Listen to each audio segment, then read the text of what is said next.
the stone, go inside, and continue the mourning that they were doing for Jesus. They wouldn't have known about what happened with the seal and the guards, because when we read the rest of that verse, 23:56, it tells us that they went home to prepare the spices, and they rested on the Sabbath day according to the commandment. Well, the guard wasn't set up and the seal put on until Sabbath morning, when the chief priests and Jewish leaders, instead of going to synagogue, went to Pilate's place to talk him into putting this guard over the tomb.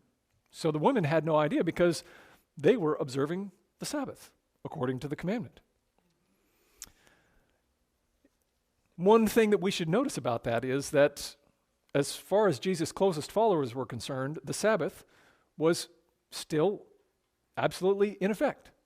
Jesus had apparently said nothing to them about any change of the Sabbath day at this point in time, because it was, as much as they wanted to be with Jesus and to continue mourning and doing the things that you do, they didn't go out from their place during the Sabbath hours and do any of that, because they were observing the commandment.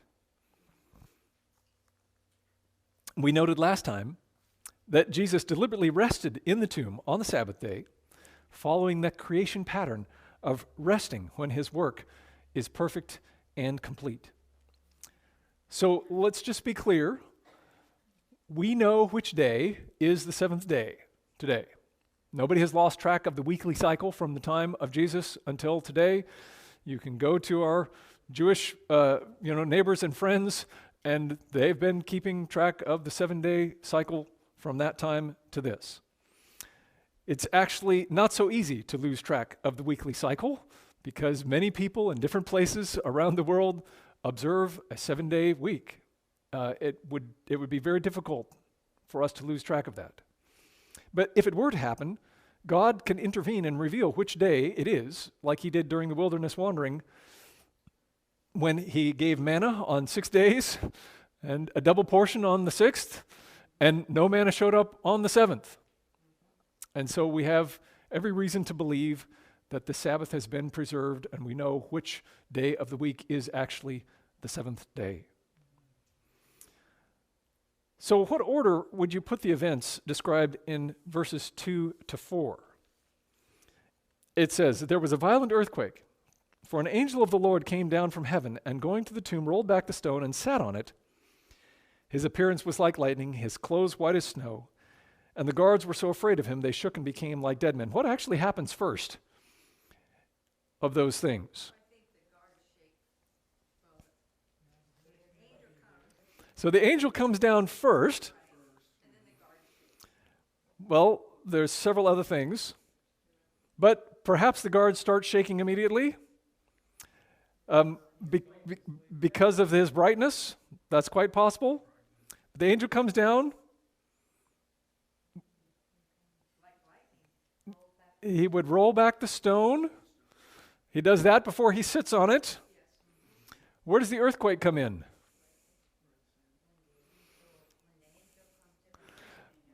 Well, we don't know, but the way that it reads makes it sound like there was a violent earthquake because an angel of the Lord came down and did all of these things.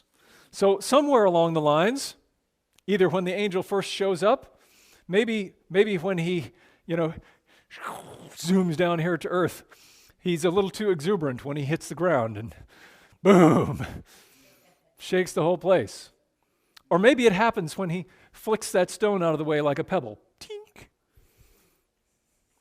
And I think the angel is so powerful and so real that he has to restrain himself to keep from doing some serious damage. Maybe the earthquake is actually the response of the planet to the resurrection of Jesus itself. Maybe it's not something that the angel is doing. You recall when Jesus died, there was an earthquake at his death. And the way I imagine this, have you ever tried to jam something that's too big into a small opening or into a small space? And you end up breaking whatever that was? I imagine that Jesus was so alive, even as he died, right? He's so real and big, and there's so much life in him that as he enters into the grave, as he enters into the realm of death, that there's not enough room in there for him. And he breaks the door as he's being crammed in. Because you recall when it talks about when Jesus died and there was this earthquake, this shaking, that it broke open the tombs and that many holy people who had died were raised back to life. It's like, as Jesus is jammed into the realm of the dead, some of the righteous dead, those that were closest to the door, right, are shoved back out. Like when they took the dead body of that guy and threw him into Elijah's tomb, even in death, Elijah was so full of life that a dead corpse that touched him sprang back to life. And as you try to cram all of that life into the tomb, it breaks the tomb, and some of the dead are shoved back out. So maybe that's in reverse now, as Jesus is coming back out that door that's too small. As he's coming back out what is a one-way door. Any of you have been through at the zoo? They've got one of those rotating doors that you can go in, but it won't let you back out. Or I guess I'm thinking of at the zoo. It's so you can get out even after they've locked the main gate, but can't go in. The door into death is a one-way door, but Jesus comes back out of it. He has to break it to do that. And so the earth shakes at the resurrection of Jesus. Now, so there's this violent earthquake. The angel, we're told, is so bright and frightening that the guards shake, just like the ground. Now, maybe they've been shaking since the angel first arrived. But now it says, even though they're outside the grave, what do they become? Like dead men. Their job was to keep the living one dead inside the grave. But now it's like the death has snuck out of the grave. And the people outside are more dead than the one inside.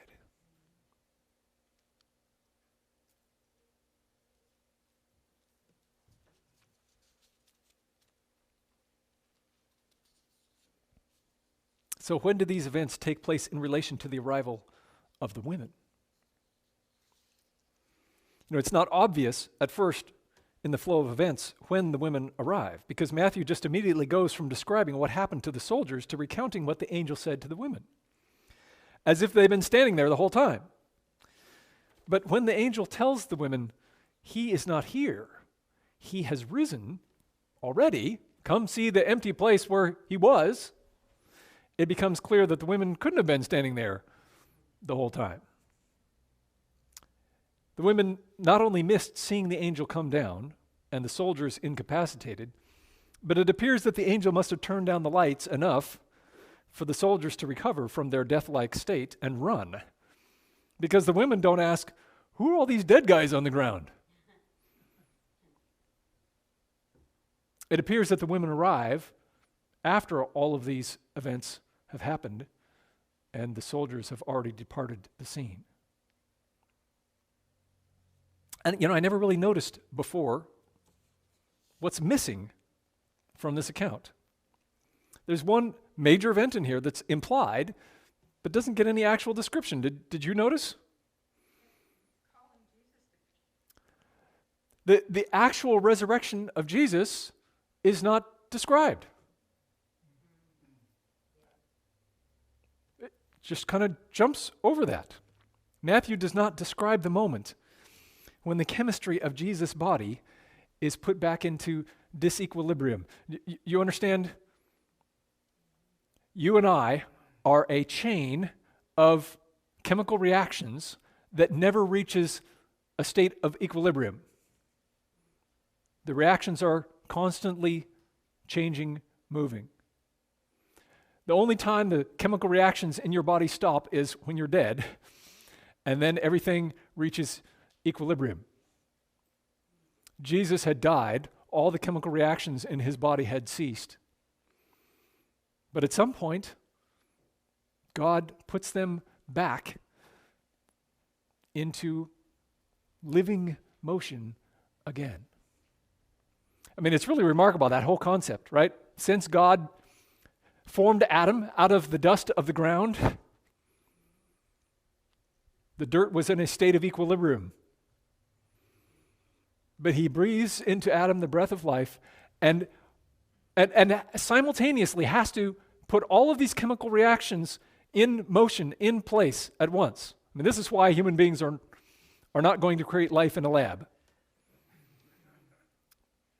Because we totally, it requires meticulous control over things at the atomic level to orient all of those molecules, if you could even, if you could construct them to put them all in disequilibrium so that they will continue this chain reaction of reactions that is life. We couldn't possibly do that. But God did that with Adam. And every living being, all of you here, are the continuation of those same chemical reactions from that time till this. It's amazing. And even Jesus became part of that chain when the Holy Spirit conceived him inside Mary, inside his mother's womb. He adopted, if you will, part of that chain reaction and came alive. But all that had ceased. And somewhere in the flow of these events, those reactions are put back in place.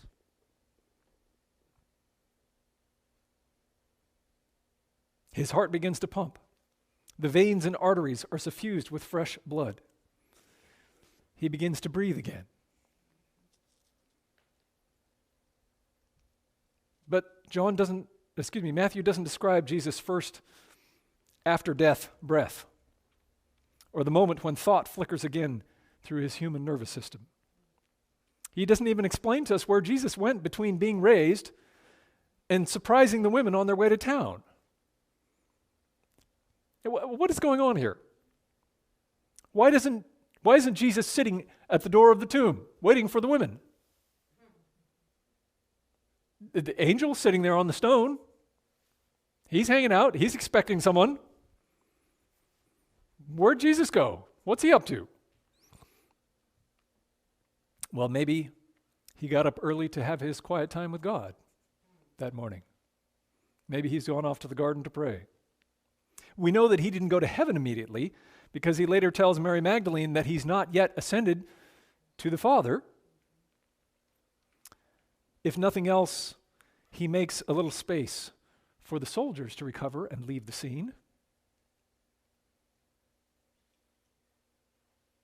It seems a bit like he's playing hide and seek with the women as well. I mean, is he behind a tree somewhere, watching them as they come up to the tomb? Does he want to see the looks on their faces? Does he want them to believe on the basis of the empty tomb? To put two and two together and to remember what he told them about himself before he has to come out and explain the punchline of his own divine humor? It certainly seems that way when he's interacting with the disciples on the road to Emmaus. He doesn't reveal who he is. He walks with them the whole way. He explains all this stuff to them.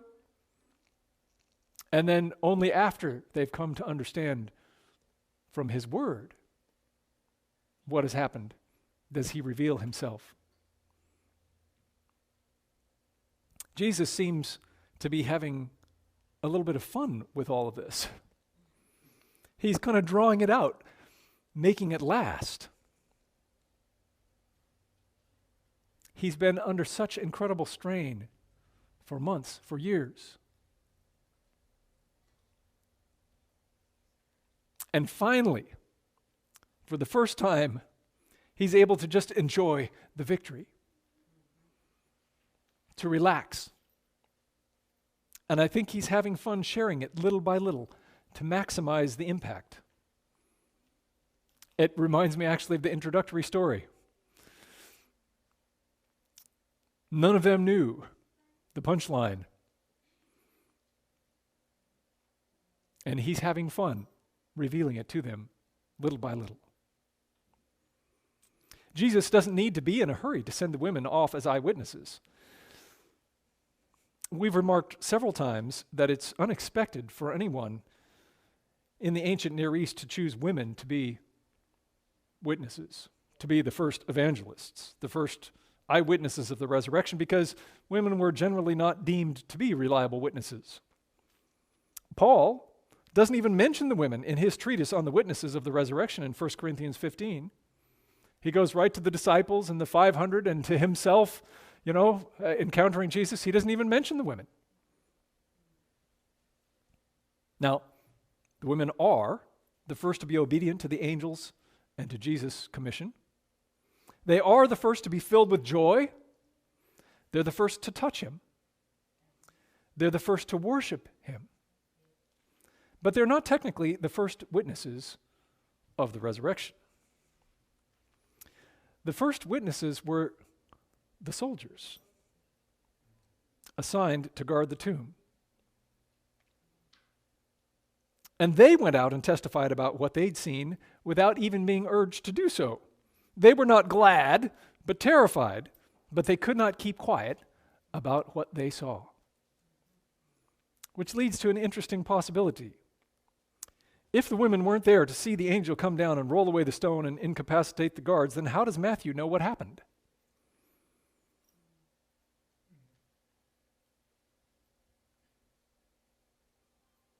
Probably it's the leaked testimony of the guards. I told you they should have left that tomb alone. No one would have been there to witness the resurrection of Jesus if they had not posted those guards. I got curious. How many guards were there? Matthew doesn't say. The grammar that he uses would indicate probably at least 4. But would you send 4 guards to guard against 11 body-snatching disciples? Probably not. You'd at least want to outnumber the number of people that you were suspicious might come and steal the body. We read when the Apostle Paul was being protected from an assassination attempt.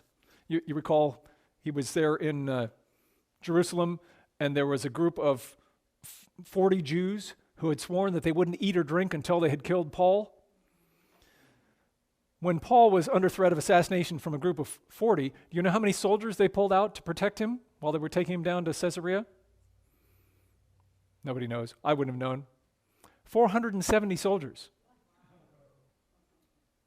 They weren't messing around. Ellen White says that there were 100 guards at the tomb. And I don't think that's unreasonable to believe. Right? If you think 40 to 470, roughly a 1 to 10 ratio. 11 to 100, roughly a 1 to 10 ratio. You wanted to make sure that you had them outnumbered? You probably wouldn't mess around. But the harder you try to keep Jesus buried, the more soldiers you deploy, the harder it is to keep it a secret when he rises from the dead anyway. The very guards who were supposed to be suppressing Jesus' movement might be known today as the first and best evangelists, except for one thing. Pick it up with me in verse 11. It says, "While the women were on their way, some of the guards went into the city and reported to the chief priests everything that had happened." They told the truth. They didn't have time to think of a lie. They were so blown away by what happened, they couldn't explain it. They didn't make excuses. They told them what had happened. When the chief priests had met with the elders and devised a plan, they gave the soldiers a large sum of money, telling them, "You are to say his disciples came during the night and stole him away while we were asleep." If this report gets to the governor, which, by the way, they're taking their life in their hands if they agree to do this, because falling asleep on duty would get you executed. If this report gets to the governor, well, of course it's going to get to the governor. "We will satisfy him and keep you out of trouble." So the soldiers took the money. They took the money and lost the greatest opportunity anyone has ever had to speak the truth and bring life and peace and wholeness wherever they went. Don't ever sell your tongue.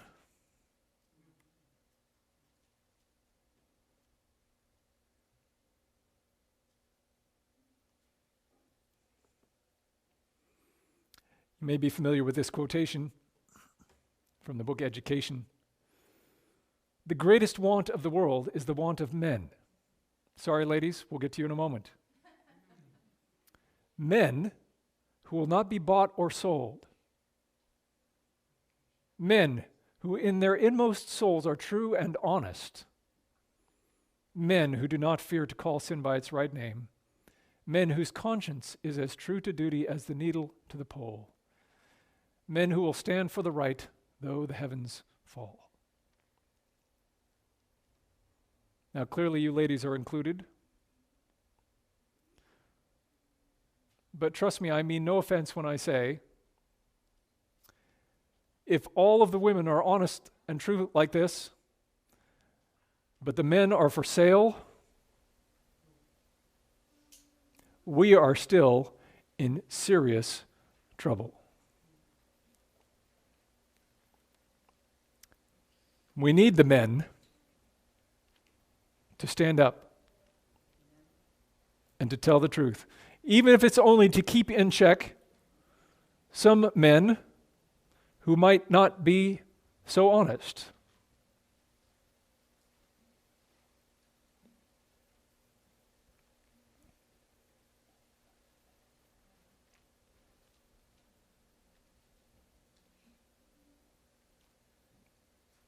All right, I'm going to make an illustration from the culture wars. I hope you're okay with this.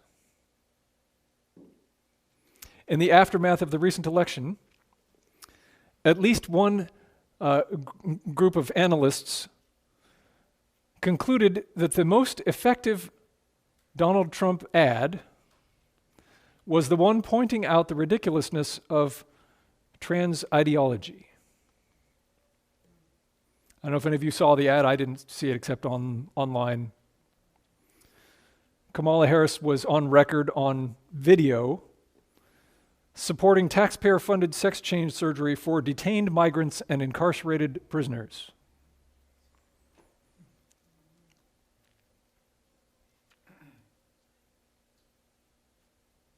How does this happen?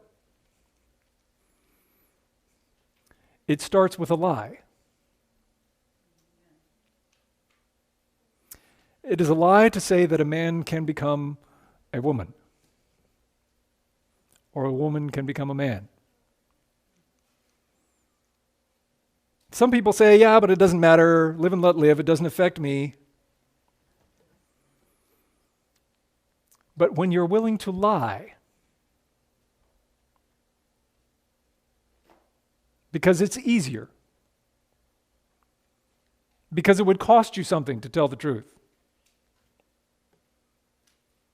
You're done. You have sold your tongue to the highest bidder, and with it you have sold your soul. And anyone with common sense knows it.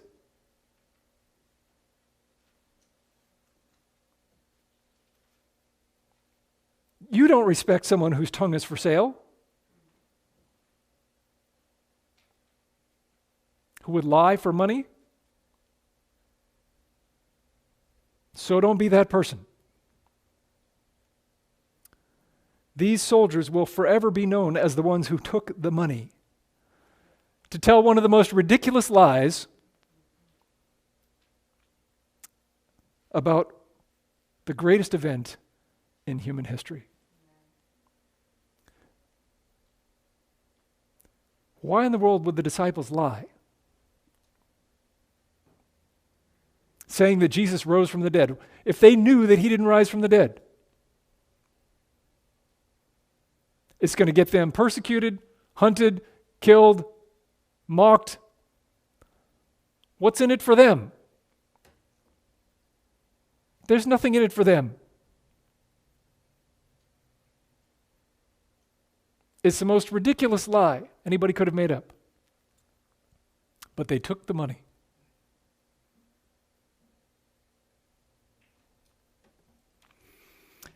Jesus is risen. And because he lives, we too can live. I think I mentioned this in a sermon a while back, but I didn't have the picture to show you. I hope you'll pardon me. This may seem a little bit humorous or irreverent, but of all the places in the Bible where I think we should be able to enjoy humor and joy and smiles, the resurrection is that place. Right? Jesus is having fun with it. God gets the last laugh. So this is from an old Pink Panther cartoon. Anybody see the Pink Panther cartoons when you were a kid? When I was a kid, it was on TV, we watched the Pink Panther cartoons. And I had this image in my head from it, and I discovered, hey, you can find all those on the internet now. Isn't that wonderful? So in this cartoon, it takes place in kind of a prehistoric setting. This guy gets eaten by a crocodile. Well, he doesn't want to be eaten by the crocodile. So he pushes open the crocodile's mouth, and he jams a stick in, and then everything else that the crocodile ate comes pouring out. And I just thought this is such a beautiful illustration of the resurrection of Jesus. The enemy, the dragon, took the best chomp that he could. Right? They got him in the grave. He was dead. He was done. But then he lifts the lid on the grave and breaks it, right? He jams it open. He breaks that door. And now those who believe in him can follow him right out that door. The dragon's mouth has been jammed open. And we can live again.